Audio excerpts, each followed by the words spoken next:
भाइयों नमस्कार। आज आपको विजयतुआ धाम की महिमा बताना चाह रहा हूँ।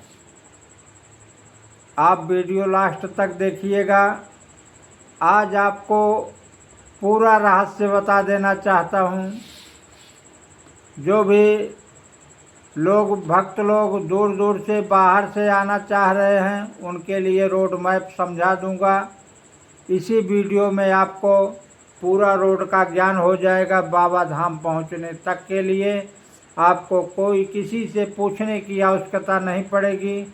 विजयतुआ धाम आने के लिए, बाबा बजरंगबली का दर्शन करने के लिए किसी से कुछ पूछने की आवश्यकता नहीं पड़ेगी।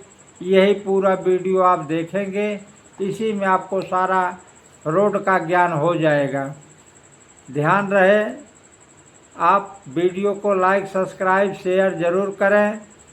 और अब आप सुनिए, यदि आप बाबा धाम पहुंचना चाह रहे हैं, विजयतुआ धाम पहुंचना चाह रहे हैं तो अपना रोड का ध्यान दीजिए। हम एक एक रोड बोलते जा रहे हैं। आप कहां से हो, हमारा वीडियो कहां से देख रहे हो, आपको कैसे आना है, आपको हम बड़े शहरों से जोड़ करके आपको बताना चाह रहे हैं। थोड़ा सा आप गौर कीजिएगा। अगर आप हवाई यात्रा से आना चाह रहे हो, आप विदेश से आ रहे हो, तो आपको अगर हवाई यात्रा से आना है, एयर टिकट लेना है, तो आप कहाँ का टिकट लेंगे, यह आपको बताना चाह रहा हूँ। अगर आप बाहर से आ रहे हो तो डायरेक्ट आप अयोध्या धाम के लिए आप टिकट करवाइए। अयोध्या धाम के लिए जब आप टिकट कराएंगे, वहाँ आप हवाई अड्डा पर उतरने के बाद आप सीधे वहाँ से आप अकबरपुर आ जाइए। अकबरपुर आने के बाद आपको डायरेक्ट कादीपुर के लिए गाड़ी मिल जाएगी। कादीपुर से सूरापुर 8 किलोमीटर मात्र आप विजयतुआ धाम पहुँच जाएंगे। आपको कहीं भटकने की कोई आवश्यकता नहीं है। अगर आप मान लीजिए आप बनारस उतर रहे हो, बनारस के लिए आपको टिकट मिला है एयर टिकट, तो आप बनारस अगर उतर रहे हो तो बनारस से आप सीधे आप जौनपुर होते हुए, आपको सुल्तानपुर नहीं जाना है, आप शाहगंज हो करके आप आ सकते हो। पहला रोड बनारस से अगर आप आ रहे हो, बनारस जब आप हवाई अड्डा पर उतरेंगे तो वहाँ से आपको गाड़ी मिल जाएगी। तो गाड़ी मिल जाएगी तो आप शाहगंज का रोड यदि आप पकड़ेंगे तो शाहगंज से आगे जब निकलेंगे तो आपको सूरापुर बाज़ार मिलेगी, वहीं विजयतुआ धाम है। और अगर चांदा रोड सुल्तानपुर रोड पकड़ के आ रहे हैं तो आपको ढखवा उतर जाना है। ढखवा बाज़ार है, ढखवा बाज़ार में उतर कर आपको डायरेक्ट विजयतुआ धाम के लिए गाड़ी मिल जाएगी। अगर आप इलाहाबाद उतर रहे हैं हवाई अड्डे पर, अगर आप एयर टिकट आपका इलाहाबाद का है तो भी आपको कोई घबराने की आवश्यकता नहीं है। इलाहाबाद से आप डायरेक्ट कादीपुर के लिए आपको बस मिल जाएगा। और आप कादीपुर जब आप पहुंच जाएंगे तो कादीपुर के बगल सूरापुर विजयतुआ धाम है। लखनऊ अगर आप उतर रहे हो, लखनऊ हवाई अड्डा उतर रहे हो, तो लखनऊ हवाई अड्डा पर उतर कर आप डायरेक्ट सुल्तानपुर आ जाइए। और वहाँ बस लगी रहती है, लखनऊ में भी बस लगी रहती है रोडवेज में। आप आलमबाग रोडवेज से आप आजमगढ़ डिपो की बस पकड़ लेंगे। आजमगढ़ डिपो की बस वाले कंडक्टर से आप बता दीजिए कि हमें विजयतुआ धाम जाना है, तो सूरापुर बाज़ार में लाकर आपको उतार देगा। यह तो रहा हवाई यात्रा। हवाई यात्रा यदि आप कर रहे हैं तो आपको हमने कितना स्टेशन बताया। हवाई अड्डा एक लखनऊ हो गया, एक आपका अयोध्या हो गया, एक बनारस हो गया, एक इलाहाबाद हो गया। अगर आप इस ढंग से आना चाह रहे हो तो इधर से भी आ सकते हो। आप रोडवेज से आ रहे हो तो भी आपको वहीं सूरजपुर आना पड़ेगा। रोडवेज गाड़ियाँ हमेशा लगी रहती हैं।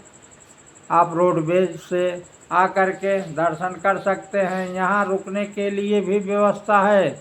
आपको घबराने की आवश्यकता नहीं है कि देर हो जाएगा तो आपको होटल कहाँ मिलेगा।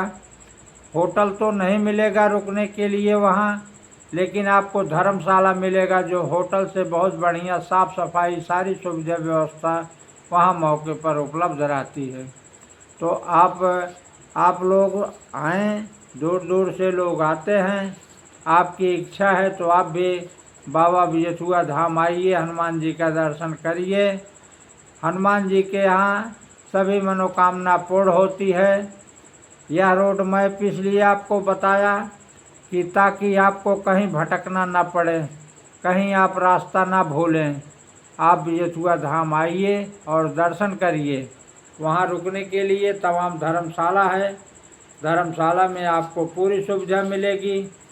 पूरा आपको आनंद आ जाएगा। एक बार आप दर्शन करिए, आपकी सारी मनोकामना पूरी हो जाएगी। आपका धंधा व्यवसाय नहीं चलता है, बाबा का दर्शन करिए। आपकी फैक्ट्री बंद हो गई है, फैक्ट्री में आपका घाटा लगता है, आप बाबा बिजथुआ धाम आकर के हनुमान जी का दर्शन करें, मन्नत मान के जाइए। आपका 10 गुना आपकी स्पीड में आपका व्यवसाय चलना शुरू हो जाएगा। यदि आप बाल बच्चे से परेशान हैं, कोई संतान सुख आपको नहीं मिल पा रहा है, तो आपको दर्शन करेंगे। यहाँ दर्शन करने का तरीका आपको बता दूं। यदि आपका धंधा बिजनेस बंद है तो आप एक नारियल खरीद लीजिए, बाबा धाम में ही मिलेगा। एक चुनरी ले लीजिए, हाथ का एक कलावा लेकर के अपने घर का पूरा समस्या सब स्मरण करते हुए उस पर वही कलावा लपेट करके और ले जाकर पुजारी को दे दीजिए और पुजारी से कह दीजिए कि महाराज उसी में दक्षिणा भी आप रख देना और बता देना कि बाबा को यही हमारा चढ़ा दीजिए। यदि आप नहीं बताना चाह रहे हो तो आप जो है उस नारियल को वहाँ बांधने के लिए आप खिड़की में बांध दीजिए, या जहाँ घंटा लटकाया हुआ है वहाँ उसमें बांध दीजिए। आपकी सारी समस्या बाबा हर लेंगे, सारी समस्या ख़त्म कर देंगे। आस्था विश्वास के साथ यदि आप आ रहे हैं, आपको संतान सुख भी प्राप्त होगा, आपका धंधा व्यवसाय भी चलने लगेगा। जो रुका होगा बाधा जो भी होगी सारी समस्या आपकी समाप्त हो जाएगी। और एक चीज़ आपको कहना चाहूँगा, ध्यान रहे, अगर किसी प्रकार का प्रेतादिक बाधा है या किसी प्रकार का बीमारी ऐसी है कि जो दवा नहीं सूट कर रही है, डॉक्टर साहब भी हाथ खड़ा कर दिए हैं, तो आपको बाबा बजरंगबली का एक आप चौपाई तो जानते ही हैं। बाबा बजरंगबली का हनुमान चालीसा आप ले लीजिए। बाबा बजरंगबली का स्मरण करते हुए चौपाई उसमें है, ध्यान देना, चौपाई नोट कर लीजिएगा।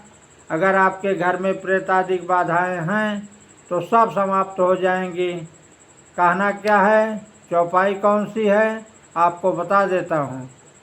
भूत पिचास निकट नहीं आवे, महावीर जब नाम सुनावे, नासै रोग हरै सब पीरा, जपत निरंतर हनुमत बीरा। अब यहाँ इसी चौपाई को ही नहीं कहना है, एक और भी उसमें शब्द जोड़ना है। श्री राम जय जय राम, संकट मोचन जय हनुमान। अब आपको अगर प्रेतादिक बाधाएं ज़्यादा आकर्षित कर रही हैं तो शुरू में पहले आप बोलिए श्री राम जय जय राम, संकट मोचन जय हनुमान, नासै रोग हरै सब पीरा, जपत निरंतर हनुमत बीरा। श्री राम जय राम, संकट मोचन जय हनुमान। भूत पिचास निकट नहीं आवे, महावीर जब नाम सुनावे, नासै रोग हरै सब पीरा, जपत निरंतर हनुमत बीरा। 121 बार आप इसको पढ़ें, लेकिन पढ़ने के पहले साफ गिलास में 1 गिलास पानी और उसमें गंगा जल डाल करके सामने अपने रख कर आप बैठिए और इसी मंत्र का आप उच्चारण करिए। श्री राम जय जय राम। संकट मोचन जय हनुमान। भूत पिचास निकट नहीं आवे, महावीर जब नाम सुनावे। नासै रोग हरे सब पीरा, जपत निरंतर हनुमत वीरा। और उस रोगी को आप यही गिलास का पानी पिला दीजिए 121 बार जप करके। रोगी अगर चारपाई पकड़कर लेटा हुआ है तो भी वो उठकर बैठ जाएगा। यह दावा है, यह बाबा बजरंगबली का आशीर्वाद है। आप ध्यान दीजिए, यह क्रिया आप जरूर करिए, बाबा का दर्शन करिए। वीडियो लंबा हो जाएगा, अगले वीडियो में आपको और कुछ और भी बताएंगे। आप वीडियो को लाइक करें, सब्सक्राइब करें, शेयर करें। धन्यवाद, नमस्कार, प्रणाम प्रणाम।